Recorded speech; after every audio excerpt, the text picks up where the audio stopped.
We have this encounter that we hear today between Jesus and this deaf man. He was physically deaf and mute. You could say that his ears and his mouth were closed up. And he was, make no mistake, he was physically healed. But even with being physically healed, in the scriptures, always when we have these accounts of deafness and being mute, it always has another layer to it. There's always something deeper that's going on. You could say this man had other things in him that needed to be opened up. There were things that were closed in him. And so maybe before we even look at this encounter, I just want to pose a question for all of us. As you come here today, as you sit there, as I stand here, what is going on in you on a deeper level? Like what might I need to be opened up inside of me? Like what interiorly in me isn't working right? And because, and this doesn't come to a surprise to any of us, because life is the way it is and things happen, and because of sin, like there are things in us that aren't working right. We all know it. Like my physical ears might be fine. There might be nothing wrong with my tongue, but maybe on a deeper level, on the level of the mind, maybe with anxiousness or fear or something that I've been longing for to have kind of rooted out of me, or maybe it's on the level of the heart, and it's like I'm emotionally cut off, or there's something emotionally wrong. I'm cut off from myself, or I'm cut off from God. I'm cut off from an important relationship in my life. What in you might need to be opened this morning? Because we see this man, he was opened up. He had this encounter. He was reconnected. And it can be the case for us. But we see two things happen for this man. The process, if you will, it was two-pronged. The need to be taken away from the crowd. And then secondly, the need to receive a very particular treatment. So first, the need to be taken away from the crowd. That's what the encounter starts with. Jesus took the man off by himself away from the crowd, the text says. That's the first thing that's needed. To take the man away privately, away from everybody else, away from the busy crowd, the noise of the crowd. I can't help, I was thinking, this week that the encounter, the deaf man came out of the Decapolis, which just means it's the area or region of 10 cities clustered together there outside of the Sea of Galilee. Can't help but think of like the cluster of the 10 cities of like the modern suburb. I counted the 9 other cities, or towns, if you will, around Clarendon Hills, Hinsdale, and Westmont, and Downers Grove, and Burr Ridge, and Western Springs. Just this cluster of 10. So we know that Decapolis was this region of cluster of 10 towns. And it was also very, very secular. It was very difficult to practice one's faith or be religious. And the first 22 years of my life was rural life. I grew up on the farm, as you know. It wasn't until the last 15 years that I've been in the suburbs, or 2 of the years was even in the cities. Take it from me, it's different. It's more noisy. There's a greater tendency for us to prioritize material possessions, to prioritize comfort. It's kind of like the idea of the origins of suburbs. But there's a greater tendency for us to prioritize material possessions above spiritual things, the spiritual realm. There's a greater pressure. It's busier. It's faster. Don't hear what I'm not saying.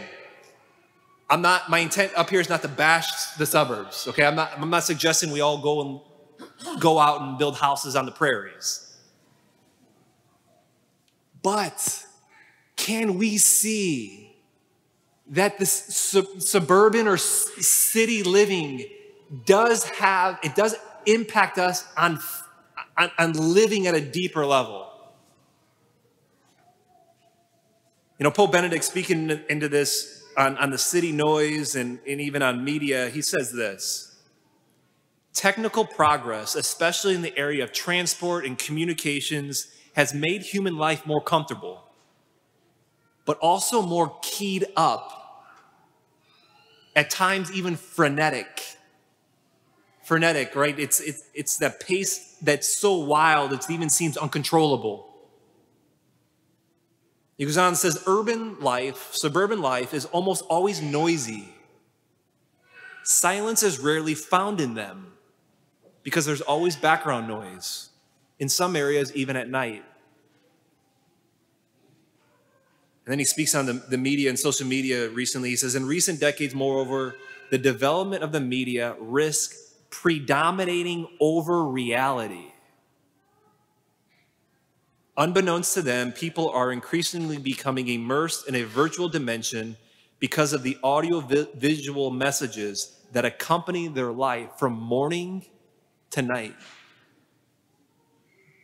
He says what's needed is withdrawing into silence and solitude.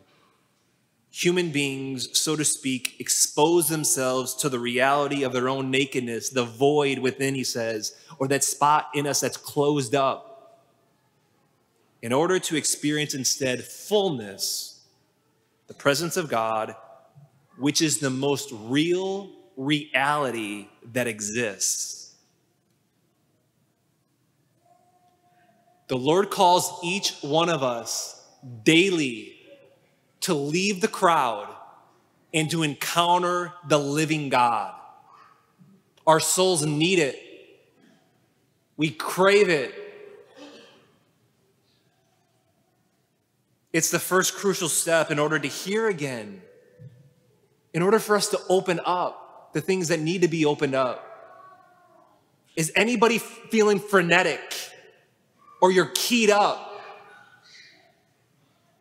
We've got to exit the crowd. The second step we see is that there's a need for a very particular treatment.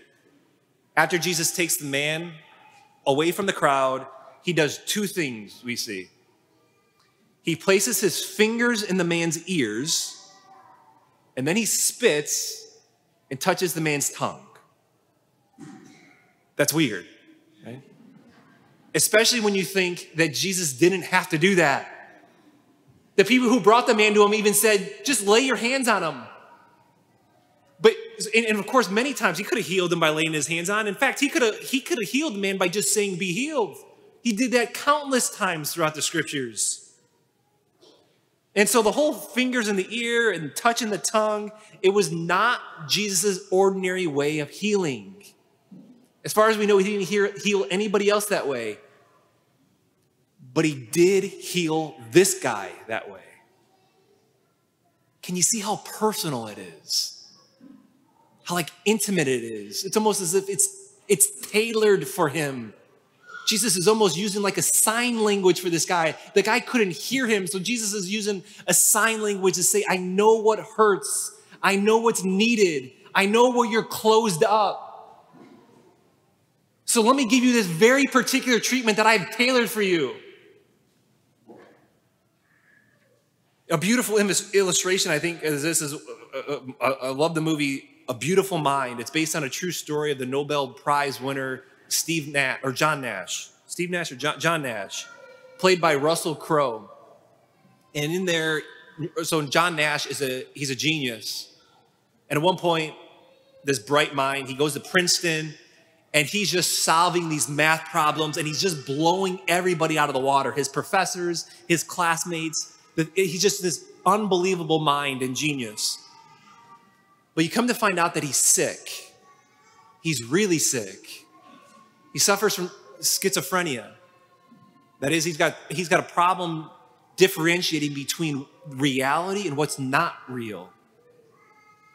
And as the movie goes on, John Nash, as he gets sicker and sicker, he's receiving shock therapy. He's taking medicine. And then at a point of desperation, he's at a point of desperation, his wife is at a point of desperation. They just had a little baby, and it's coming off right off the scene of which, because of he's having struggle figuring out what's real or not, his baby, or he almost accidentally killed the baby. And at that point, he's up in the stairs, he's sitting on the edge of his bed, and his wife comes into the room, and she stands at the doorway. Without saying a word, she just comes and kneels right before him at the bed. And she says, you want to know what's real, John? And she takes her hand and puts it on her cheek. And as soon as he does it, this defeated body, he just nods his head and just this slight smile. She says, this is real. And she takes his hand and places it on her cheek and says, this is real. And then moves his hand on his chest, or her chest, and says, this is real. And she says, maybe the part that knows the waking from the dream, maybe it isn't in the mind, but maybe it's here. She sees her husband sick, and she so badly wants for him to be healed and kind of have the things in him that are closed up to be opened up.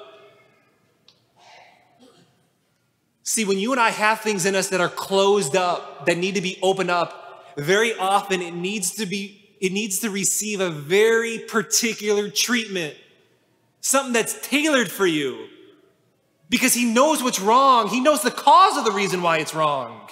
Like he knows what happened, and he knows what's there, and he wants to give you a very particular treatment, to touch it, to even caress it, and to say that, like, be open, Ephphatha, be open. Are you frenetic? Do you feel frenetic? Do you feel keyed up? What's in you that's closed up, that you long to be set free and to be opened? Do you know that an encounter with Jesus can bring it and can give it, because he knows exactly, and he's real. He's alive. He went to the cross to die for our sins, and he lives in you and me. Can we turn to him? Can we turn to him even now? Can we turn to him when we receive him in the Eucharist? Some of us are here, I know it. I know it because I can slip in the spot. We're here and we feel so darn frenetic and keyed up, and we're so closed up. And he just wants to say, let me show you what's real, and let me open you up. And so it's important for us to seek those times out where we can be pulled away from the crowd to receive that very particular treatment that he's got tailored.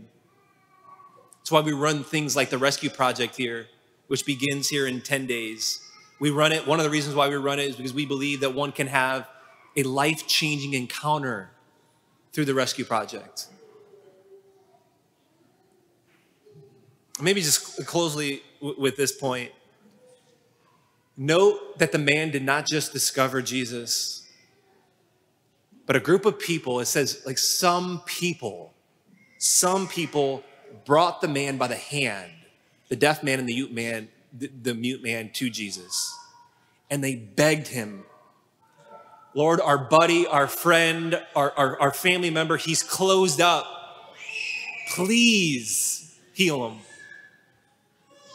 Increasingly for us at Notre Dame, we need to increasingly lean in to the missionary mandate in which every baptized believer has. And that is to bring people to him whose life, maybe sometimes even taking them by the hand. So for us this week, to allow Jesus to open you up, and it begins with leaving the crowd, and then he can provide a very particular treatment for you.